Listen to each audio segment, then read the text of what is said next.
인생 길에서 예수를 믿는 것보다 더 큰 축복이 없습니다. 왜냐하면 예수님이 우리의 절대 희망이 되시기 때문인 것입니다. 출애굽기 3장 1절로 4절 말씀 가지고 불붙은 떨기나무 이와 같은 제목으로 함께 말씀의 은혜를 나누기 원합니다. 함께 따라 해주시겠습니까? 불붙은 떨기나무, 불붙은 떨기나무. 가시떨기만 불꽃 속에서 하나님을 만난 모세의 삶을 통하여 우리에게 주시는 영적인 교훈을 함께 살펴보기 원합니다. 첫째로 떨기나무 인생에 대해서 생각해 보겠습니다.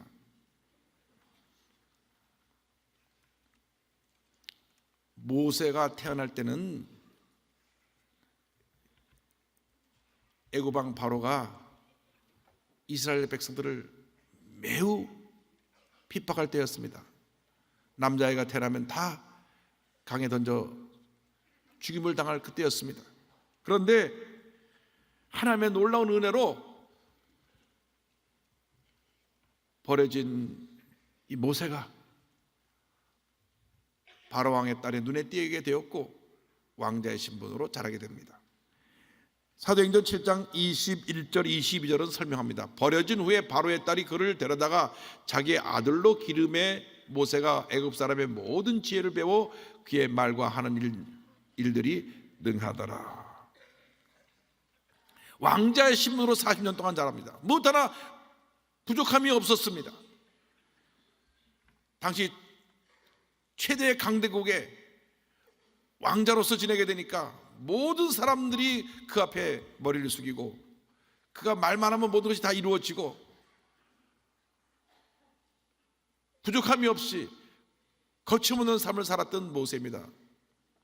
그러다 보니까 알게 모르게 한없이 교만해졌습니다. 내가 이만하면 모든 것을 할 수 있겠다. 자기 힘으로 이스라엘 백성을 구원하겠다는 그런 생각이 들었습니다. 그러나 한없이 교만했습니다.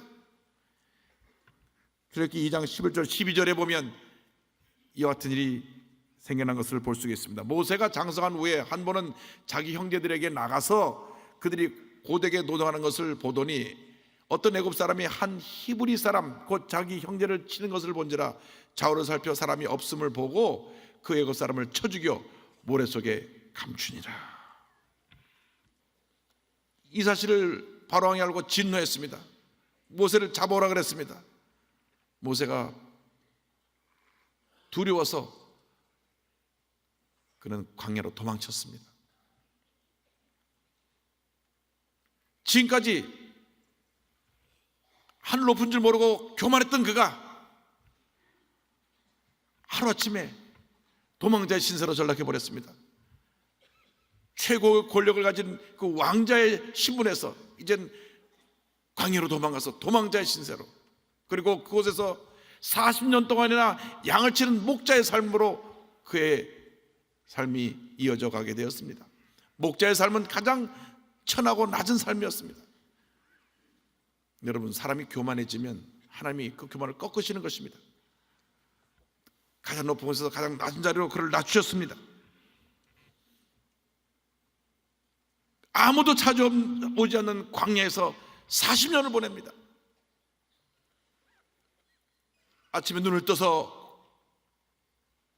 광야를 바라보면 먼지 속에 음매하고 자기를 찾는 양들의 소리만 들려올 뿐이었습니다. 외로운 인생이었습니다. 버려진 인생이었습니다. 기쁨과 행복이 없는 인생이었습니다. 그러면서 40년이 지나가 나이 80이 되었습니다. 인생의 황혼길에 접어들었습니다. 머리가 허연 백발이 되었습니다. 이제 내 인생 끝났구나 할 그때에 하나님이 그를 찾아오신 것입니다. 여러분, 우리 삶에 아무리 크고 어려운 문제가 다가와서 우리가 완전히 밑바닥까지 내려가는 그러한 절망의 자리에 처했다고 할지라도 절대로 끝이 아닙니다. 우리 인생의 마지막은 하나님의 시작이기 때문에 그때 우리가 주님을 붙잡고 일어나야 되는 것입니다. 80세가 되어서 그가 그의 장인의 양들을 치고 있는데 저 멀리 호렙산 근처에 가시떨기에 불이 붙고 있는 장면이 보였습니다. 그런데 가시떨기에 불이 붙었는데 나무가 타진 않았습니다. 불이 붙었으면 타고 연기가 나서 그 불로 인해 나무가 다 사라지고 잿더미가 되는데 불은 붙어 있고 나무는 살아 있습니다. 출애굽기 3장 1절로 2절을 말씀합니다. 모세가 그의 장인 미디안 제장 이드로의 양떼를 치더니 그때를 광야 서쪽으로 인도하여 하나님의 산 호렙에 이름에 야훼의 사자가 떨기나무 가운데로부터 나오는 불꽃 안에서 그에게 나타나시니라. 그가 보니 떨기나무에 불이 붙었으니 그 떨기나무가 사라지지 아니하는지라. 호렙산에 이르렀는데 웬 가시떨기에 불이 붙었는데 불만 붙었고 타지 않습니다. 제가 아프리카 케냐의 투르카나라는 지역에 가봤더니 평균 온도가 50도입니다. 50도. 그런데 거기에 있는 모든 나무들이 저 가시떨기 나무예요. 이 바닥에 퍼져 있는 나무들이 아주 날카로운 가시들이 이만큼 긴 가시들이 돋친 갈대가 뒤덮여 있습니다. 아무것도 쓸데가 없는, 아무데 쓸데가 없는 이 가시가 무성한 떨기나무들이 온 광야에 뒤덮이는 것을 보았습니다. 이 가시떨기가 무엇이냐? 이 가시떨기가 바로 하나님을 떠난 우리 인간의 모습을 말씀하고 있습니다. 우리는 옷을 멀끔히 차려입고 남들 보기에 부족함이 없는 듯한 삶을 살아가고 있지만 누구나 예 없이 그 삶 속에 많은 가시를 갖고 살아가고 있습니다. 메마른 인생길에서 크고 작은 상처로 인해 받은 많은 가시들이 있습니다. 그것이 미움의 가시로, 분노의 가시로, 원망과 불평의 가시로, 섭섭함의 가시로 그 삶 속에 곳곳에서 그 가시를 내고 그러한 삶을 살아가고 있는 우리라는 것을 잊지 말아야 합니다. 평상시 잘 모르는데 가까이 다가가면 찔리는 것입니다. 우리가 수많은 사람을 찌르며 살아왔습니다. 누구는 이렇게 제 말씀을, 제 설교를 들으면서 이거 누구 얘기인가 보다 라고 말하겠지만 그것이 바로 여러분 자신이라는 것을 잊지 마시기 바랍니다. 왜 우리가 같은 존재가 되었습니까? 왜 우리가 남에게 상처를 주고 가시가 덮인 인생을 살아가게 되었습니까? 그것은 하나님을 떠나서 나 중심의 삶을 살았기 때문에 그렇습니다. 내가 최고고 내가 하는 것이 다 옳고 늘 자기 중심의 생각을 따라 살았기 때문에, 육신의 생각을 따라 살았기 때문에 우리는 가시 덮인 인생이 되고 말았습니다. 로마서 8장 6절에 육신의 생각은 사망이요 영의 생각은 생명과 평안이라고 말씀했습니다. 우리가 육신을 따라 살면 가시돈세 인생으로 살다가 사망길로 가지만은 예수 믿고 변화받으면 가시돋친 인생이 변화되어서 영생의 길에 이르게 되는 것입니다. 모세의 삶이 이 가시떨기와 같은 삶이었습니다. 그는 한없이 교만했습니다. 그리고 교만과 함께 혈기가 가득해서 말도 타일르지 아니하고 주먹을 쳐서 사람을 죽이는 이 같은 살인자가 되었습니다. 얼마나 성격이 급했으면 사람을 쳐서 죽였겠습니까? 그리고 그는 광야의 도망자의 신세로 40년을 살면서 가시덤불처럼 살았습니다. 당시 이스라엘 백성들도 그랬습니다. 430년 동안 종살이 하면서 그들은 다 가시덤불처럼 원망과 불평과 섭섭함과 노예로서의 모든 억울함을 가진 가시의 인생을 살았습니다. 광야에서 외롭게 자란 가시떨기에 희망이 없습니다. 오직 예수님께로 나올 때만 희망이 있는 것입니다. 예수님께서 가시떨기 같은 우리 인생을 구원하시기 위해서, 생명을 주시기 위해서 이 땅에 오신 것입니다. 예수님 말씀하십니다. 요한복음 10장 10절에 도적이 오는 것은 도둑질하고 죽이고 멸망시키려는 것뿐이요 내가 온 것은 양으로 생명을 얻게 하고 더 풍성히 얻게 하려는 것이라. 아멘.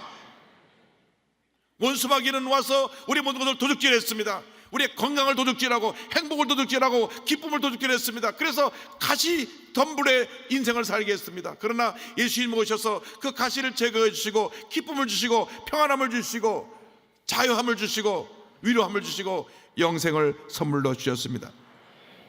우리 홀로 살면 가시떨기 같은 존재지만 예수님께 붙어 살면 주님의 은혜로 열매 맺는 삶을 살게 됩니다. 사랑의 열매, 기쁨의 열매를 맺으며 살아가게 됩니다. 예수님께서 요한복음 15장 5절에 말씀합니다. 나는 포도나무여 너희는 가지니 그가 내 안에 내가 그 안에 거하면 사람이 열매를 많이 맺나니 나를 떠나서는 너희가 아무것도 할 수 없습니다. 그렇습니다. 예수님과 함께하지 않으면 우리는 아무것도 할 수 없습니다. 우리 스스로의 힘으로 하려고 하다가 우리는 실수합니다. 실패합니다. 남을 찌릅니다. 그리고 좌절하게 되는 것입니다. 가시떨기 인생이 그러합니다. 무엇 하나 남에게 유익을 끼치지 못하고 늘 찌릅니다. 부부간에 늘 찔러요. 상처가 많은 아내가 남편을 찌르고 찔린 상처로 또 상처난 남편이 아내를 찌릅니다. 서로 찌르고 살다 보니까 피투성 인생이 되는 것입니다. 예수님에서 우리가 사랑하고 용서해야 됩니다. 여러분, 인생의 마지막이 아닙니다. 하나님께서 그때 우리를 붙들어 다시 세워주시고 하나님의 귀한 역사를 이루십니다.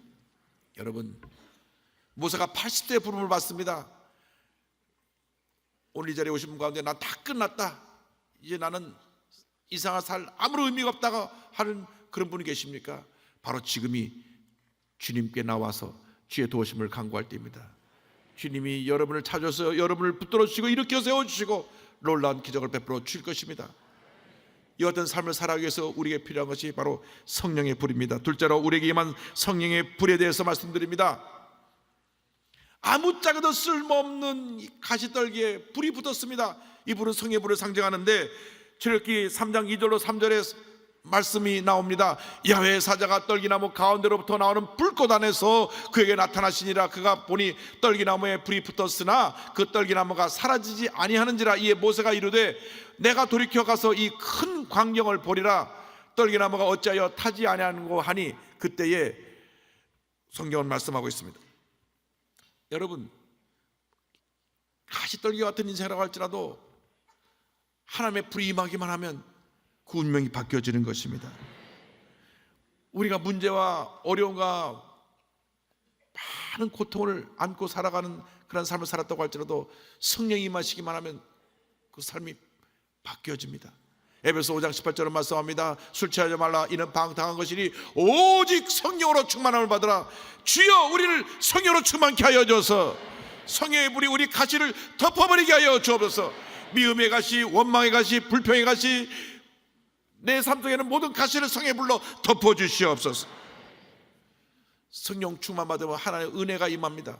성령 충만 받을 때 우리가 십자가를 담대히 증거할 수가 있습니다. 성령 충만을 받으면 우리가 주의 말씀대로 살아갈 능력이 생겨나는 것입니다. 성령 충만 받을 때 우리 삶이 달라지고 새로워집니다. 성령 충만 받으면 미움과 원망이 변하여 사랑과 기쁨으로 우리에게 다가오게 되는 것입니다. 모세의 삶의 전환점은 불꽃 가운데 오신 하나님을 만난 것입니다. 이 불꽃은 절망 가운데 비춰진 희망의 불꽃이요 생명의 불꽃입니다. 가시떨기 같은 우리 인생도 성령의 불을 받기만 하면 위대한 하나님의 종으로 쓰임을 받게 되는 것을 잊지 말아야 합니다. 한때 온 시내에 소문났던 깡패였던 김익도라는 청년이 성령 받고 유명한 부흥사로 쓰임을 받았습니다. 10살 때 사서삼경을 외울 정도로 수재였지만 과거에 낙방을 하고 난 다음 그 다음 또 친구 빚보증을 잘못 써서 부모 유산과 모든 재산을 다 날렸습니다. 그리고 나서 술 마시고 주먹을 휘두른 깡패가 되었습니다. 얼마나 그의 악명이 높았든지 안악골의 호랑이라 그랬는데 사람들이 아침에 일어나서 하는 얘기가 오늘 제발 호랑이 같은 익도 안 만나게 해달라고 하는 얘기였다고 합니다. 시장 상인들도 이 깡패 익도가 나타나면 다 두려워 떨었습니다. 달라는 것을 아니면 다 들어보기 때문에 어이구 저 익돌로가 안 들어가나. 그러나 그 포악한 익돌을 아무도 손을 대지 못했는데 하나님이 만지셨습니다. 술 취해서 장터를 어슬렁거리고 있는데 어느 선교사님이 그에게 전도지를 주었습니다. 전도지 이 같은 말씀이 있었습니다. 모든 육체는 풀과 같고 그 모든 영광은 풀의 꽃과 같으니 풀은 마르고 꽃은 떨어지되 오직 주의 말씀은 세세토록 있도다. 이 말씀이 마음에 탁 부딪혔습니다. 내가 풀 같은 인생이구나. 곧 나는 시들어버리고 죽어버리는 풀처럼 내 인생을 마무리하겠구나. 내가 이렇게 헛되게 인생을 살아면 무엇하나. 마음을 돌이켜 예수를 믿게 되었습니다.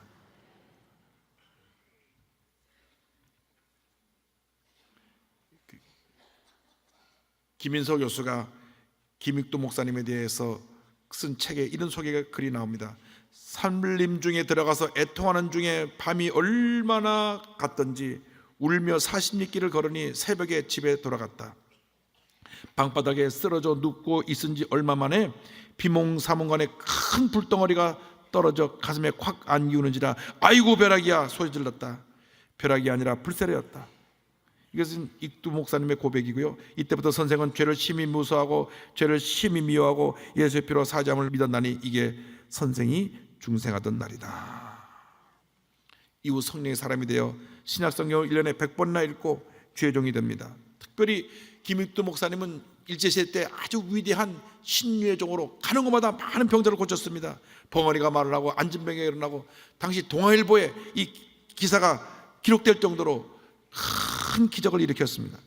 나중에 그 장로교 총회장님도 되시는데요, 만주 시베리아까지 이르러 총 776개 부흥 집회 인도하고 28,000번의 설교를 했으며 150교회 교회를 설립했는데 그의 설교를 듣고 목사가 된 많은 목사님 가운데 한 분이 주기철 목사님입니다. 가시떨기 같은 인생이 성령에 불받고 이렇게 변화된 삶을 살게 되었던 것입니다. 주여 우리 모두가 있던 성령의 불을 받게 하여 주시옵소서. 성령의 불이 활활 타오르게 하여 주옵시고 성령의 불을 꺼뜨리지 않게 하여 주옵소서. 데살로니가전서 5장 19절에 성령을 소멸하지 말며 성경을 말씀합니다. 주여 우리가 성령을 소멸하지 않게 하여 주옵시고 성령님과 동행하는 삶을 살게 하여 주옵소서. 성령 충만하여 주님 뜻대로 살아가게 될 때 하나님의 은혜가 임합니다. 갈라디아서 6장 8절을 말씀합니다. 자기 육체를 위하여 심는 자는 육체로부터 썩어질 것을 거두고 성령을 위하여 심는 자는 성령으로부터 영생을 거두리라.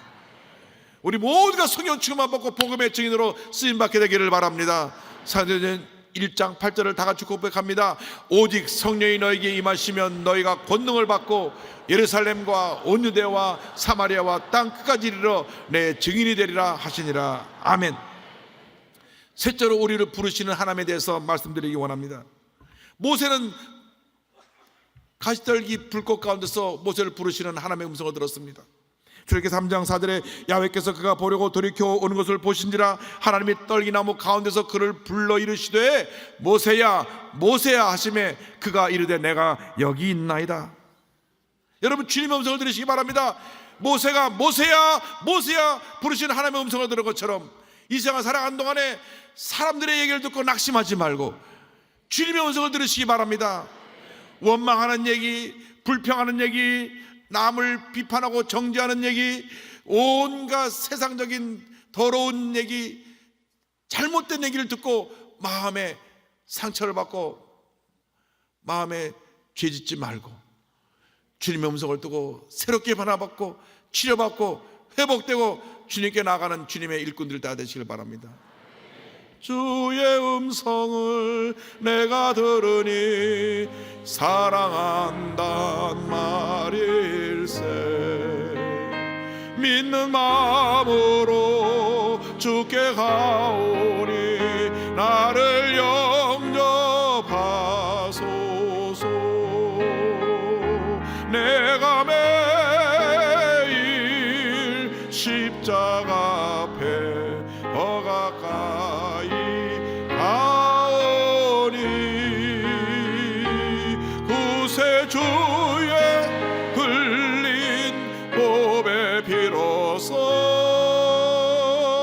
나를 정케 하소서.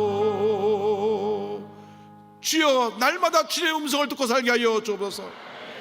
주님 음성을 들으니 주님의 음성이 내가 너를 사랑한다, 내가 너를 버리지 않을 것이라, 내가 너와 함께 할 것이라, 너 일생 당하도록 내가 너와 함께 있어 너의 삶 가운데 놀라운 역사를 이루어 줄 것이라. 할렐루야. 영적으로 깨어있어서 주의 음성을 듣는 여러분 되시길 바랍니다. 세상의 음성은 우리를 절망시키는 음성입니다. 상처 피는 음성입니다. 우리 삶에 가시를 만들어내는 음성입니다. 그러나 주님 음성은 우리를 치료하고 회복시키십니다. 사도 바울이 주님의 음성을 듣고 아시아로 가려던 발걸음을 유럽으로 옮겨서 유럽의 복음화를 이루었습니다. 사도행전 16장 9절이 그 말씀입니다. 밤에 환상이 바울에게 보이니 마게도냐 사람 하나가 서서 그에게 청하여 이르되 마게도냐로 건너와서 우리를 도우라 하거늘. 이 음성이 주님의 음성인 것을 알고 유럽으로 건너가 온 유럽을 변화시킨 위대한 주의 종으로 쓰임받게 되었습니다. 그렇습니다. 사람의 음성을 들으면 실패요, 낙심이요, 절망이지만 주님의 음성을 들으면 성공이요, 은혜요, 축복인 것입니다. 남태평양 작은 섬 바누아투에서 선교사를 하고 계신 원천희 선교사님, 굿모닝 주장님이라고 하는 책을 내셨는데요, 거기는 지금도 그 원시적인 생활, 벌거벗은 채로 그 몸에 몇 부분만 이렇게 가리고 입고 살고 사는 그런 부족들이 사는 곳입니다. 이곳에 선교를 하러 갈 마음이 있었던 건 아닙니다. 뉴질랜드에 어학연수를 갔다가 하나님 은혜로 신학 공부를 하게 됐는데 2007년 교회 단기 선교팀을 인도하고 떠나게 됩니다. 그런데 주님의 음성을 듣습니다. 너의 안전지대를 떠나라. 지금 편하고 잘 지내고 있는데 너의 안전지대를 떠나라. 그리고 주님 음성을 또 들렸습니다. 또 들려왔습니다. 너의 삶을 내게로 헌신하라. 너의 삶을 내게 헌신하라는 음성을 듣고 그가 그 저 먼 섬, 남태평양의 섬 바투아나라는 곳까지 갑니다. 9명이 타는 경비행기, 프로펠러 비행기 타고 정글 속으로 들어가서 또 산속 깊은 곳에 들어가서 그들에게 복음을 전하는데, 노구구라는 마을에 도착했다 깜짝 놀란 일이 생겼습니다. 1984년 호주 선교사님이 그 한국 깊은 밀림 속까지 들어와서 15년 동안 복음을 전하다가 한국에 한센병, 나병, 한센병 환자들이 있다는 소식을 듣고 한국으로 갔다는 것입니다. 더 놀라운 것은 그때 노구구 사람들이, 그 밀림 속에 사는 사람들이 한국을 위해 쓰라고 그 당시 활과 책을 만들어 팔아 모은 돈 200파운드, 현재 금액으로 2,500만 원인데 가난한 원주민들로서는 엄청나게 큰 돈입니다. 그것을 헌금했다고 합니다. 이 분이 부산에 와서 상해원을 세고 30년 동안 한센병 환자를 돌보신 맥켄지 선교사님입니다. 참 하나님 역사 놀랍습니다. 그 딸 두 분도 일산 기독병원을 세워서 의료선교 일생을 바칩니다. 그런데 그 원고 선교사님이 급 정글 속으로 들어오니까 그들이 말합니다. 맥킨지 선교사님이 한국에 갔고 원 선교사님이 한국에서 노국으로 왔네. 할렐루야. 성령님의 역사이 같이 놀라운 것입니다. 그 누구도 찾지 않은 밀림 정글 속에 그 부족을 원주민을 위해서 호주 선교사님이 15년 사역하고 한국으로 떠났는데 그곳에 한국 선교사가 찾아온 것이 하나님의 놀라운 역사를 참 감사하고, 식수가 없는 그들에게 빗물 받아 저장해서 물탱크도 세우고 산길 속에 유치원도 만들고 학교도 만들고 보건소 교회를 세우고 또 저들의 병든 자들을 위해서 기도하고 돌봐주는데 많은 병자가 낫고 큰 부흥 역사가 일어나 그 지역 추장들도 변화되어 예수를 믿고 적대관계에 있던 주술사들, 무당들도 주님께 돌아와서 친구가 되고 많은 열매를 맺습니다. 선교사님의 고백입니다. 성령님은 그분의 능력을 믿고 순종했을 때 전혀 예상하지 못한 곳으로 저를 인도하시며 기대하지 못한 결과를 이끌어내셨습니다. 성령님이 제게 원하시는 것은 제 능력, 재능, 경험, 기술이 아니라 성령을 100% 신뢰하는 순종이었습니다. 성령 앞에서 잠잠하며 겸손하면 그가 행하시는 위대한 일들을 경험하게 됩니다. 제가 7년 동안 좌충우돌하면서도 부족 마을 사람들의 마음에 다가갈 수 있었던 것은 온전히 성령님의 인도와 도우심 때문이었습니다. 이 모든 여정 가운데 어려운 순간마다 제 손을 놓지 않으셨던 하나님께 감사를 올립니다. 할렐루야. 하나님께 먼저 올립니다.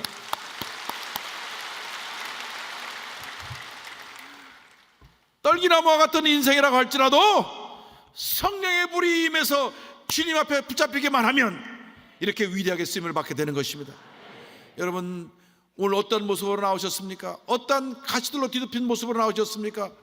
그러나 그것은 절대 중요한 것이 아닙니다.